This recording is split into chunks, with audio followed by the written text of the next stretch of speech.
ఇవాళ మనం ఒక ముఖ్యమైనటువంటి మరియు ప్రతి ఒక్క మహిళ తెలుసుకోవాల్సిన విషయం గురించి మాట్లాడుకుందాం. అదే సర్వైకల్ క్యాన్సర్ అంటే గర్భాశయ ముఖద్వార క్యాన్సర్ అన్నమాట. దీని గురించి వినగానే చాలా మంది భయపడిపోతారు. కానీ సరైన అవగాహన కనుక ఉన్నట్టయితే దీనిని జయించడం చాలా సులభం. అసలు ఈ క్యాన్సర్ అంటే ఏమిటి? ఇది ఎందుకు వస్తుంది? దీని లక్షణాలు ఎలా ఉంటాయి? మరియు కేంద్ర ప్రభుత్వం దీన్ని అరికట్టడానికి తీసుకొచ్చినటువంటి ఆ అద్భుతమైన వ్యాక్సినేషన్ ప్లాన్ ఏంటో ఈ కథనంలో క్లియర్గా తెలుసుకుందాం రండి. ముందుగా సర్వైకల్ క్యాన్సర్ ఏంటో చూద్దాం. స్త్రీల శరీరంలోని గర్భాశయానికి కింది భాగంలో ఉండే ఓపెనింగ్నే సర్విక్స్ అంటారు. ఈ భాగంలోని కణాలు అసాధారణంగా పెరగడం వల్ల వచ్చేదే సర్వైకల్ క్యాన్సర్. దీనికి ప్రధాన కారణం హ్యూమన్ ప్యాపిలోమా వైరస్ లేదా సింపుల్గా మనం హెచ్పివి అని కూడా పిలుచుకుంటున్నాం. ఇది చాలా సైలెంట్గా మన శరీరంలోనే ప్రవేశించి ఏళ్ల తరబడి అక్కడే ఉండి చివరికి క్యాన్సర్గా మారుతుంది. అయితే ఇక్కడ మనం గమనించాల్సిన ముఖ్యమైన విషయం ఏంటంటే ఈ క్యాన్సర్ లక్షణాలు అంత తొందరగా బయటపడవు.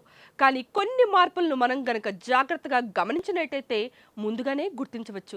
ఉదాహరణకు పీరియడ్స్ మధ్యలో రక్తస్రావం కావడం, భార్యాభర్తల కలయిక తర్వాత బ్లీడింగ్ అవ్వడం, పొత్తి కడుపులో తరచుగా నొప్పి రావడం లేదా దుర్వాసనతో కూడినటువంటి వైట్ డిశ్చార్జ్ అవ్వడం వంటివి కనిపిస్తే అస్సలు నిర్లక్ష్యం చేయకూడదు.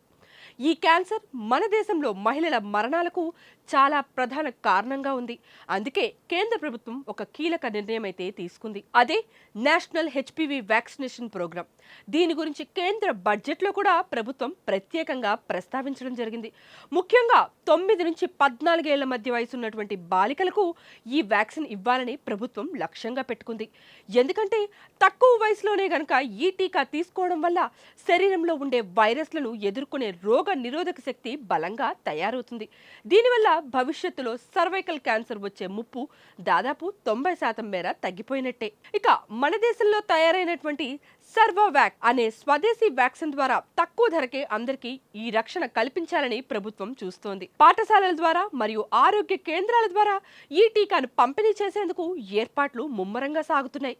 ఇది కేవలం ఒక ఇంజెక్షన్ మాత్రమే కాదు, ఒక ఆడపిల్ల భవిష్యత్తుకు ఇచ్చే ప్రాణ రక్షణ కవచం లాంటిది. ఒకప్పుడు ఖరీదైన ఈ వ్యాక్సిన్ ఇప్పుడు సామాన్యులకు కూడా అందుబాటులోకి రావడం నిజంగా గర్వించదగ్గ విషయం. చివరిగా నేను చెప్పేది ఒకటే, క్యాన్సర్ అంటే భయం అస్సలొద్దు, అవగాహన ఎంతో ముఖ్యం. మీ ఇంట్లో లేదా మీకు తెలిసిన వారిలో చిన్నపిల్లలు గనక ఉన్నట్టయితే వారికి ప్రభుత్వం అందించే ఈ హెచ్పివి వ్యాక్సిన్ ఇప్పించడం బాధ్యతగా తీసుకోండి. అలాగే 30 ఏళ్లు దాటిన మహిళలు క్రమం తప్పకుండా ప్యాప్స్మియర్ పరీక్ష చేయించుకోవడం వల్ల క్యాన్సర్ రాకుండానే ఆపవచ్చు. ఆరోగ్యం విషయంలో తీసుకునే చిన్న చిన్న జాగ్రత్తలే రేపటి మన సురక్షితమైనటువంటి జీవితానికి ఎంతో పునాదులు. ఈ సమాచారాన్ని మీ ఫ్రెండ్స్ మరియు ఫ్యామిలీతో తప్పకుండా షేర్ చేయండి. ఎందుకంటే అవగాహన ఉన్న చోట అనారోగ్యం దరిచేరదు మరి.